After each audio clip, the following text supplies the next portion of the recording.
All right, it's a new month, it's a new theme. So our theme this month is going to be about brotherhood. It's a word that we banter about. It's a word that we seek to rise to experience. It's a word that threatens us, scares us, and makes all of our issues come to the surface. Yes? Yes. So we're going to start with little bitty pieces of understanding. And brotherhood is really about respecting, loving, and uniting with our family of man.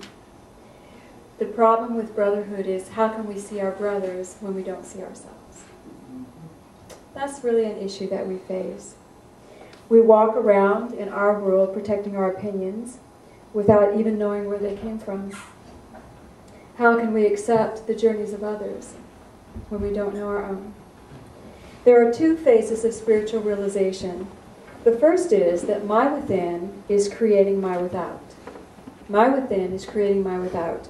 Everything that happens is a reflection of something in me. Take a breath. You know this, yes?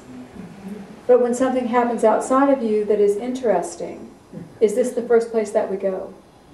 No, we look at one of our brothers and say, what have you done to my world? But my within is actually creating my without.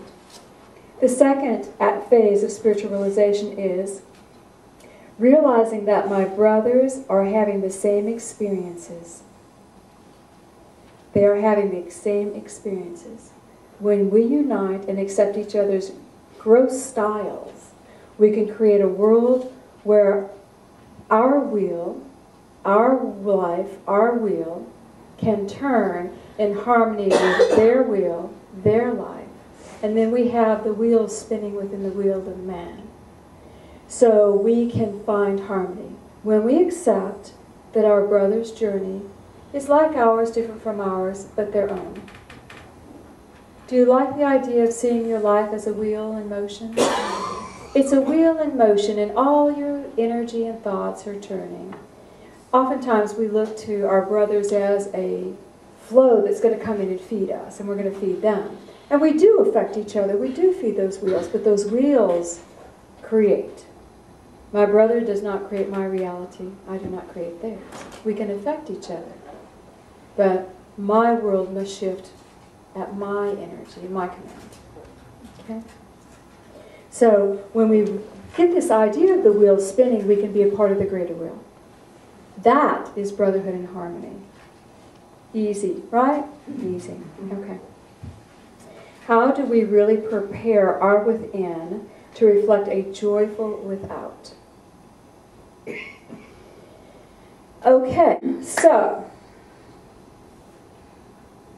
when you yell at someone, who are you yelling at?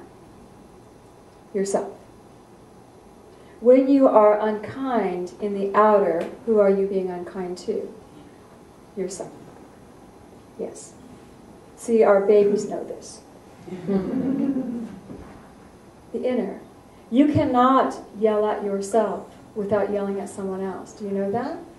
Every time you judge or criticize yourself or yell at yourself internally, it will slip out.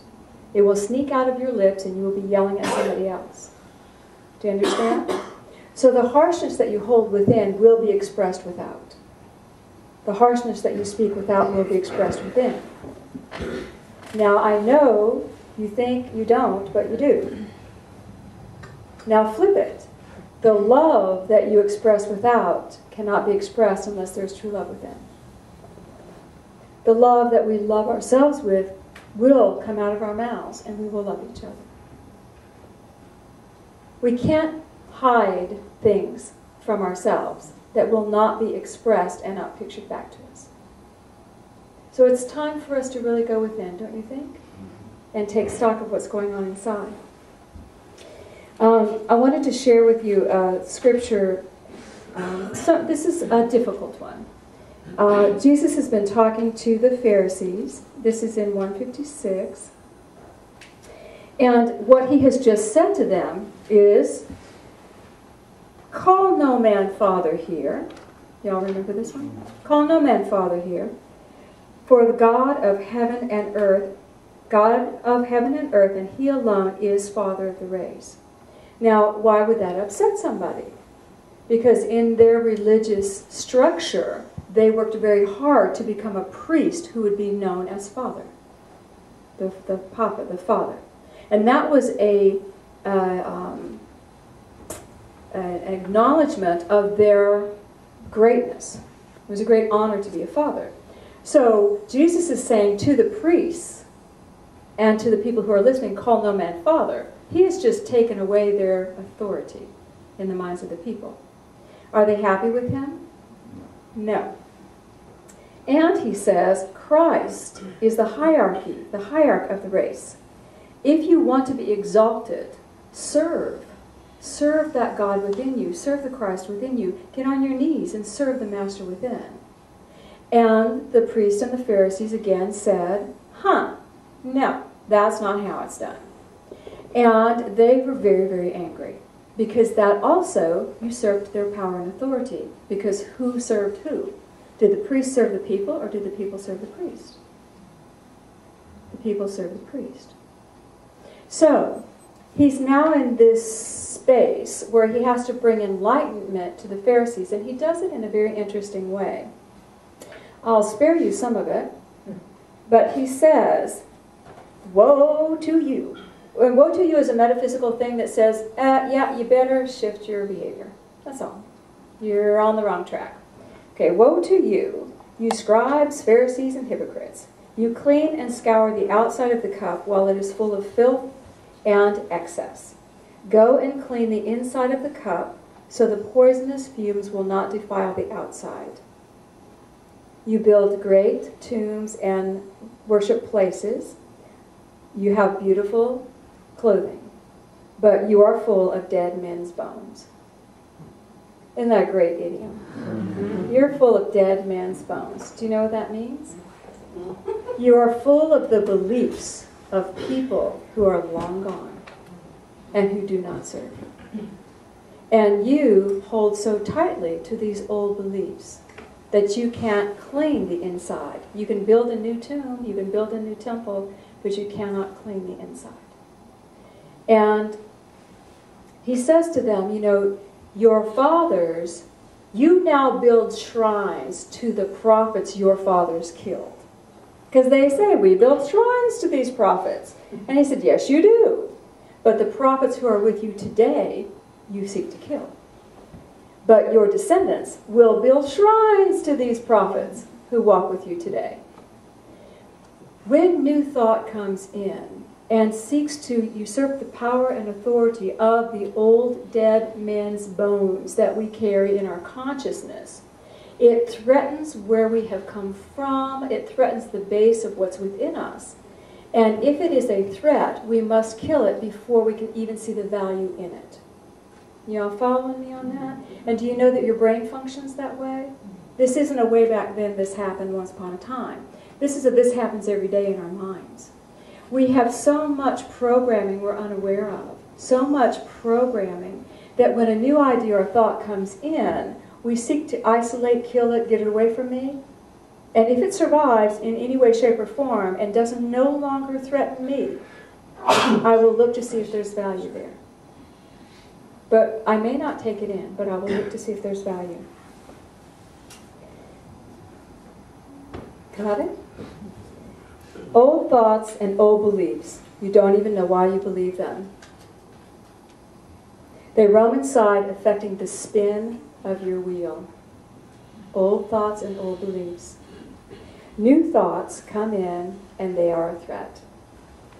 Now, I can tell you that we've been around a while, and I've been very aware of metaphysical theology since I was a little child running around. I was raised somewhat in it.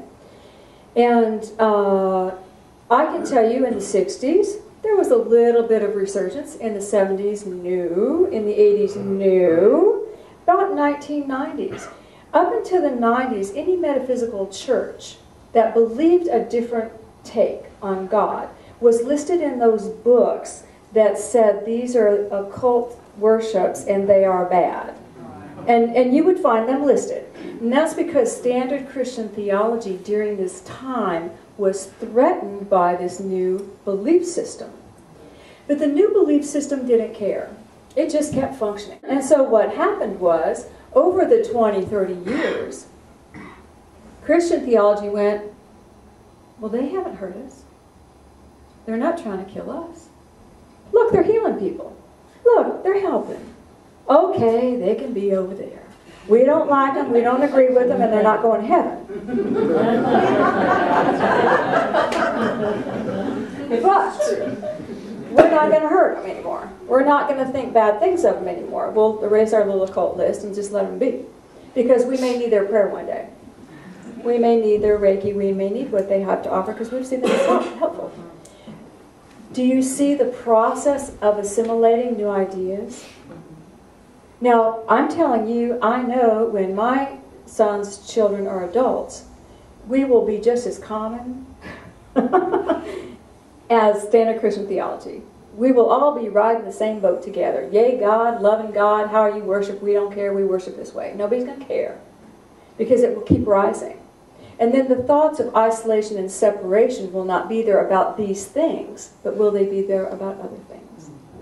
You see, we need to really change the way we think and to change the way we begin to be open to new ideas. All right. When Jesus said, a very famous story, you can't put old wine in new wineskins, everybody knew what that meant because chemically it doesn't work. Chemically, the new wine energy and the old wineskin are not compatible. So nobody would do that. But his teachings, because they said to him, why don't you take the teachings, your teachings, and put them in the priesthood? These guys need it, man. Oh, they could use your teachings. He said, my teachings would be absorbed completely. They would not survive. I need a new space to put my teachings in. And we need to create that within ourselves. We need a new space within ourselves where the new ideas are not always batting up against this energy within us. Where we have at least receptivity to hear, to say, is this valuable to me? Is this valuable? Instead of, am I being threatened by it? So what they wanted me to bring to your attention, just so you can begin to internalize it personally. Anybody internalizing it? Okay. We all have a disposition. A disposition is the space where your thoughts and your emotions meet, and it's your general how you handle things off the get-go. Disposition, you've heard of that before? They have a good disposition, a cheery disposition. Well, have you ever met anybody who the first thing they say when you say anything, how about no? No, no, no. That's not going to work. No, no, no. And that's the first thing out of their mouths. And you get to know that that's the first thing out of their mouths. They're demonstrating a disposition where the thoughts and emotions come together of fear, of the need to protect. If I'm protecting, I'm afraid of something. Do you see? These are our go-to spaces. These are our go-to spaces. How about the one that says, I don't know, let me be with that, I got to think about it. That's my go-to space. I need to mentally analyze if I'm going to be safe in the proposition you're bringing to me. Now, that's not so bad, a go-to space, if you're a mental person and you think you like it there. But do you see how it's going to color everything? Let me analyze what you're bringing to me. Oh, flowers. Oh, well, let me be with that. Well, they match my decor. I don't know if I like how they smell. Okay. Or we could be open and expectant, our go-to place. How would that feel to be open? And everything that comes to us, ooh, why is God bringing this to me today? Ooh, how fun is this? Great, bring it on. Let's see what happens. We want to be that person, don't we? But are we? Our disposition actually colors our wheel. Our disposition colors our wheel. So if the wheel of our life that we're each creating is colored in a fear-based disposition, or colored in a hesitant or a mental one, that sets the tone of how we receive anything. Do you understand? So if we can get a handle on maybe just making a conscious choice to be a little bit more trusting that we are in safe hands, that that universe is not seeking to smack us upside the head, that universe is seeking to bring us that safety, that knowing, that just trust, it'll be okay, and they'll guide you. This is for you, this isn't for you. But it's not that immediate resistance. Okay? Think about the disposition that colors your world. All right? Beneath that disposition, guess what lingers? All your rules, all your hurts, all your pain, all that anger I spoke of a moment ago, all of that unresolved stuff is beneath the disposition. And part of our protection of our world is because we don't want to get there. We don't want to go into these spaces that we still hold that are not vibrating at love. And if we go looking at it, if we go looking at what's not vibrating at love, what do we feel immediately? Justified. You know, justified. This absolutely happened to me. I absolutely have every right to be upset about this. It's my party and I'll cry if I want to. Does that song kick off in your head? And I'm not letting it go. You know?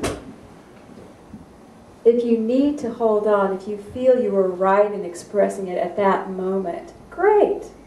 But is it helping you in this moment? Are all the old churning energies helping you in this moment?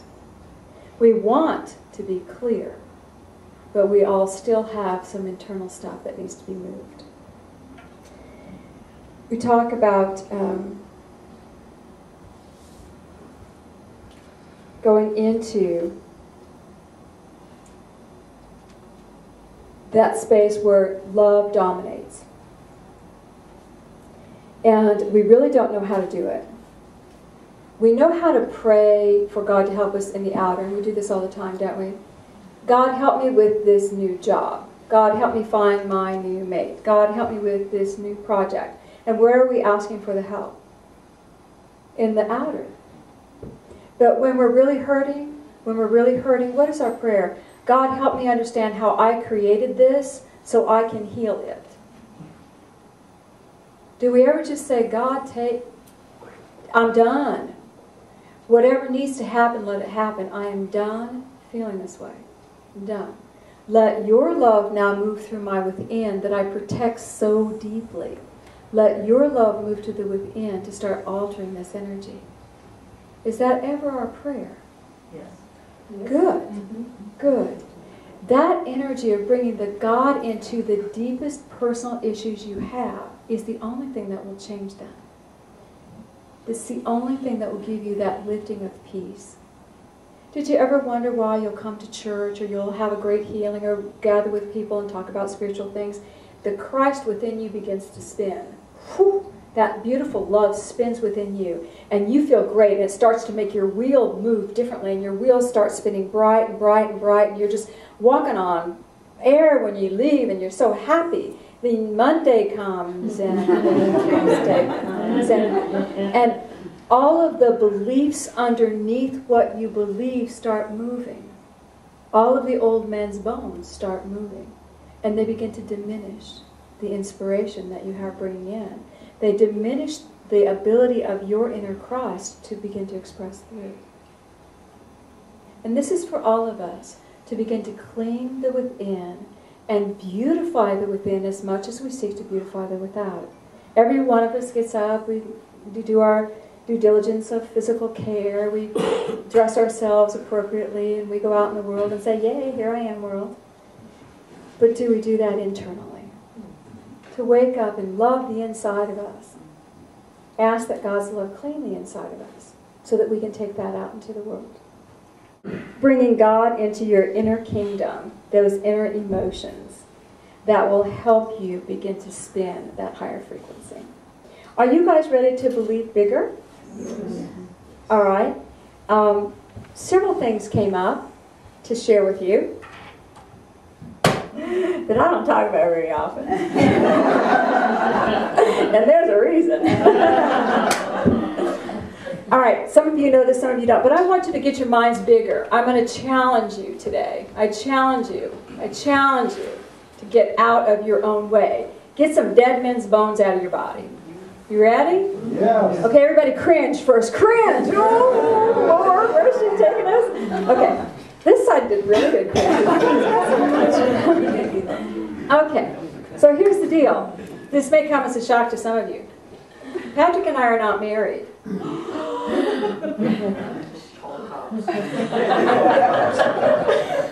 It's true.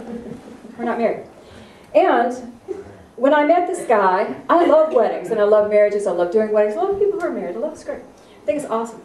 I'm 57 years old. I've been married 3 years of my life. So, anyway, set that aside. I met this guy and he had the need not to be married. He had the absolute need to be in a relationship and not be married. And I tried to convince him otherwise. But this is what he wanted. So, we have been in a 21-year, monogamous, faithful, loving relationship. 21 years. Not married. It made me every day choose to stay with him. And there were times when we wondered if we were going to stay together. Just like marriages.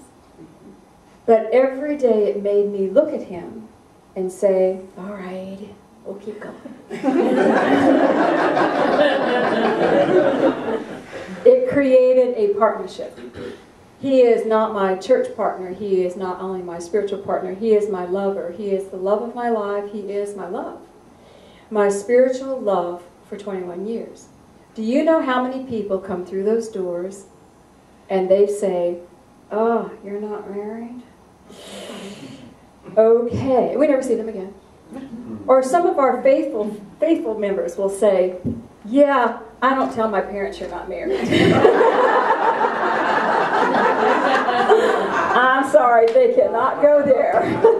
And if I told them, they'd give me a really hard time about coming to that church. Do you see? All right. This idea of something that we have chosen to do, which I'm on board with, is not, it is flies in the face of old men's bones. And many people have issue with it. Now, feel your energy. You can look at me, Patrick and I, she'll say it correctly, you can look at Patrick and I, none of you are threatened by us, are you? No. So do you care that we're not married? No. If you're in the chairs here today? No. But let me ask you this. What if your life took you down that road? Whoa. Whoa. Everybody's going, not me, man. My old man bones are cracking. I'm not going to do that. But what if your life took you down that road? How would you feel? Is it something you could even see the possibilities of? And I'm not advising either one. I particularly love marriage. But my lifetime, obviously I had to learn this. I had to learn about willing partnering. Willing partnering. Not becoming an extension of somebody. Not becoming owned by somebody. Willing partnering. That's what I had to learn. But do you see how you're shaking a bit? The first step is that you don't judge us. The second step is that you can still participate with us after that non-judgment. The third step is, can you allow someone in your personal will to have that personal world and personal will to have that same experience? Maybe you don't want to. Maybe it's not for you. But do you see what I'm saying? You feel your little bones rattling up there? There's, well, let's just let that be enough. Is that enough shaking for you? Yeah. Okay. What else you got?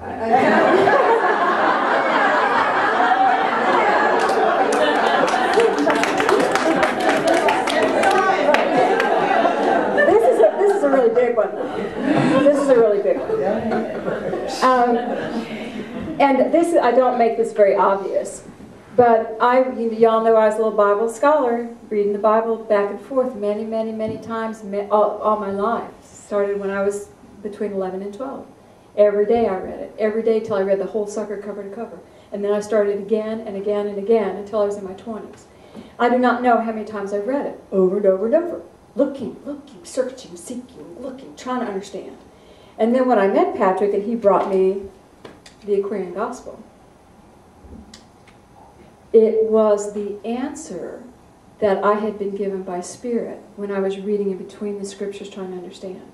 And it was the clear and concise, beautiful love of God. Do you know how many people say, Why you got to do that? Why can't you stick with the Bible? And even though when you read this text, there is nothing but love of God in it, they can't get past those bones rattling in their brain, and they have never read the Bible at all. Do you understand? Not a word. 2 or 3 scriptures, perhaps. If we did not do this, and we went strictly by the KJV or a traditional Bible, we would be 7 times as big as we are today. Without a doubt. 7 times as big. But we can't do that.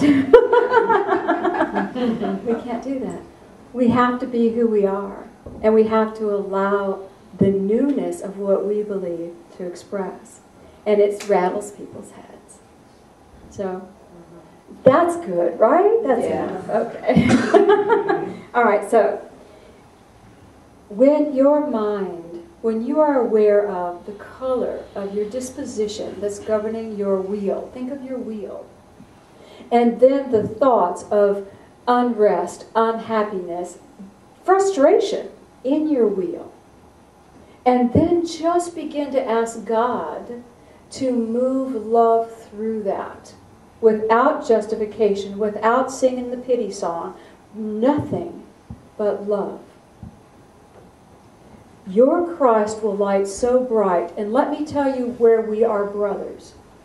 We are brothers when I see God and you see God, because we see God the same way no matter what religion. When you come to that space, when you are looking and feeling the Spirit of God, and I don't care who you are, Jewish, Muslim, I don't care. When you feel God, that vibration, love of God, we're feeling the same thing. Now we're brothers. Now we're brothers. So it's up to us, if we're going to really take the journey, to begin to refine that inner part of us. So we can create that joyful life that supports all the people around us. So simple, yes? Yes. All right, let's anchor it in. Take a breath and put your feet on the floor.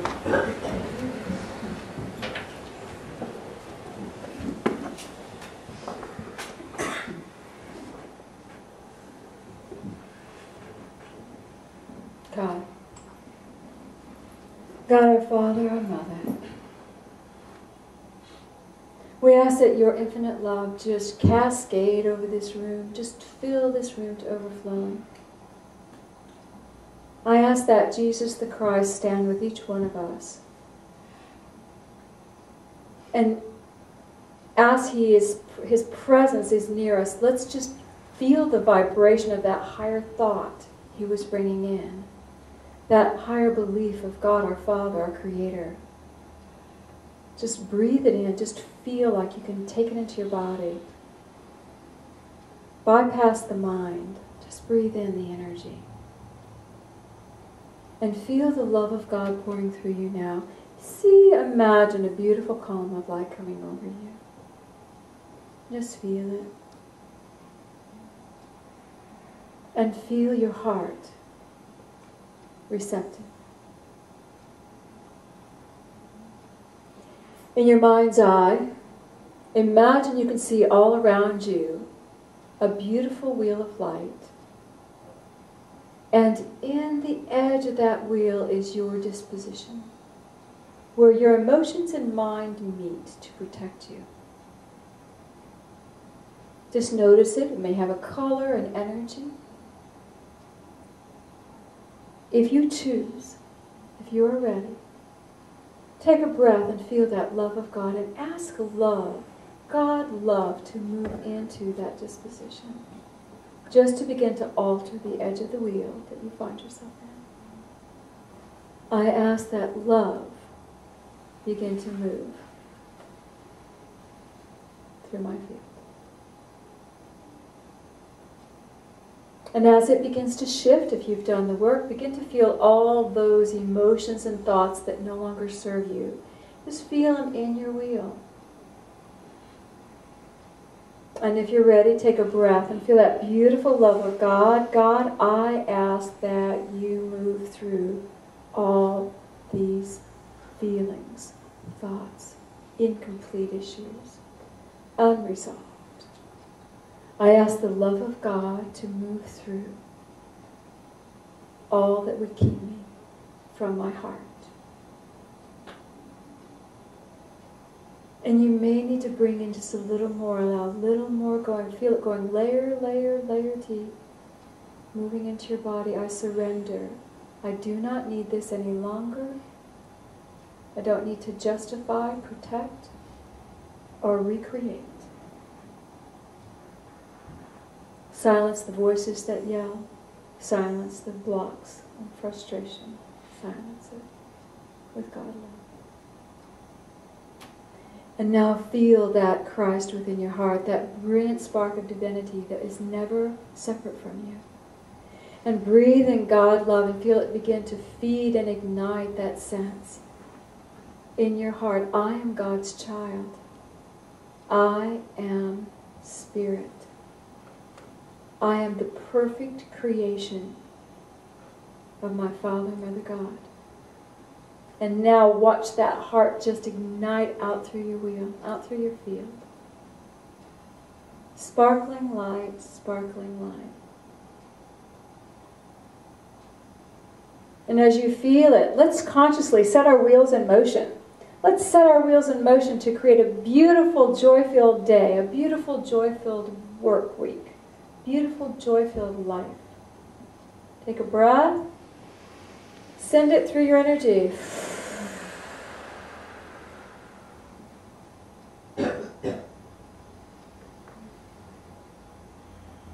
And as you begin to feel the balance, let's just send our love out into the world. Sending our love to our brothers and sisters. I am at peace. I share my peace with you. Feel that connection. Feel that you are not alone. God, our Father and Mother, we thank you for this. We thank you for this transformation within that now affects the without. We love you. We love you. And so, take a breath. Feel yourself expanded. And when you're ready, you can gently open your eyes.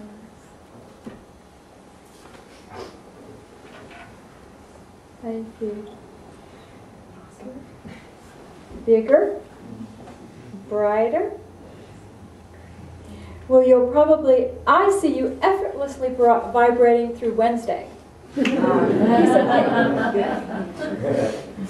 On Wednesday morning, remind yourself, refuel the wheel.